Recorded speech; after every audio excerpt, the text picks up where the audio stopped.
तो ज़्यादा कमेंट्स आ रहे हैं कि उमर भाई हमारी सिलाई मशीन है, जब हम सिलाई करते हैं तो मशीनें सिलाई खुद छोटी बड़ी कर रही होती है। हमने एक जगह सेट किया हुआ लेकिन एक जगह सेट नहीं रहती।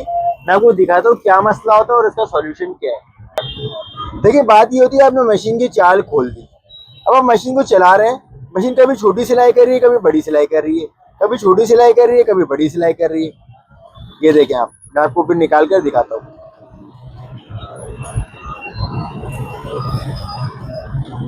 ये देखें, कभी छोटी सिलाई कर रही है, कभी बड़ी सिलाई कर रही है, कभी छोटी कर रही है, कभी बड़ी कर रही है। वजह क्या होती है?